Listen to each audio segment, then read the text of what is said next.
For all intents and purposes, the soon-to-be #1 pick in the 2019 NBA Draft, Zion Williamson has lived up to the expectations and more during his short tenure at Duke. He won't be on that campus for too much longer. Came into the season with all the hype as an Instagram sensation, with all the polarizing dunks that honestly just left his high school defenders looking lost, looking like they wanted no parts of the Zion Williamson highlight reel. And then he got to Duke and managed to catch more bodies. His ability to get off the ground like Josh Smith, but then he can put the ball on the ground and score like a Julius Randle.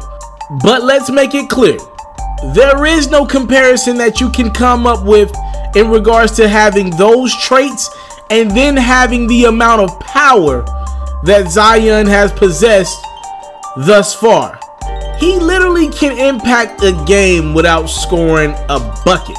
And when he does score, his jumper is better than a lot of other guys that he'll be alongside in this draft. It's not good, but it's better than what a lot of people give him credit for. The thing I love about Zion, though the jumper is not where it needs to be right now, from everything I've seen of this kid, he's never going to stop working. He's never going to stop working. His competitive nature is super rare. Easily one of the most competitive prospects in the last 20 years.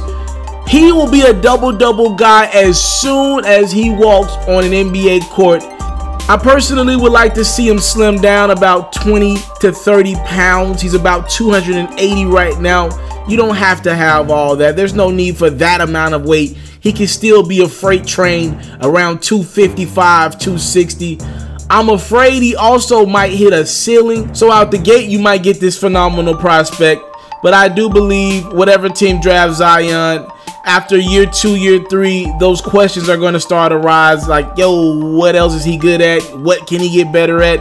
And I do believe teams are going to really back away from him Draymond Green style until he consistently knocks down that jumper and proves he can do it throughout his career.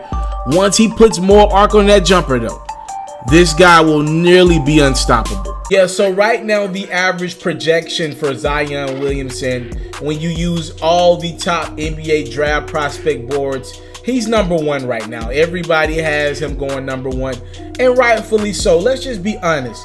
Basketball is a big part of this, but you do got to put butts in seats. And a lot of these teams that are at the top of the draft boards, one problem that they have is they're not winning. And with not winning, you're not bringing out a lot of fans night in, night out to support a bad product. Look, Zion has the Derrick Rose level of anticipation around him, the Blake Griffin level of anticipation around him. He's probably, in the last 10 years, I don't know a guy who's coming in with more hype than Zion Williamson, who's going to put more butts in seats than Zion Williamson.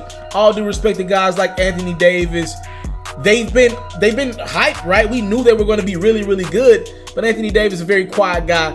Zion's impact on the court is really, really loud. He plays with a lot of passion.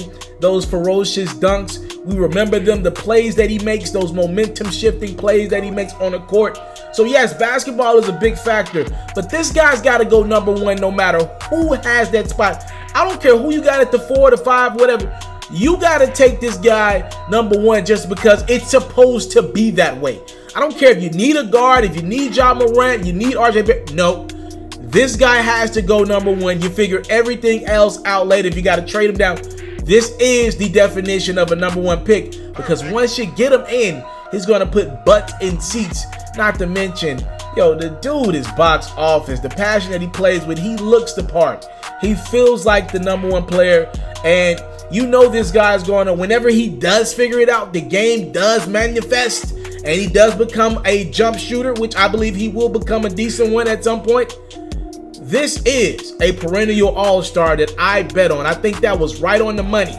When they said he'd be #1, all those draft boards have him there, I'm right there with him. This guy will be a perennial all-star immediately once he figures it out. I give him 2 to 3 years of averaging a double-double, but the impact obviously ain't what it was in college. After those 2-3 years, he's a matchup nightmare, especially when he can space that court to about 18 to 20 feet. This dude is literally going to be unguardable. I want to salute you, homie, you know, for building your own thing and doing your own thing, creating your own platform, your own website. I got one life to live out my dreams, and I'm giving this thing all I got. I interview celebrities. I talk sports. I represent the culture. Right now, you're turning up on Mr.Taliaferro.com, shawty. Yeah.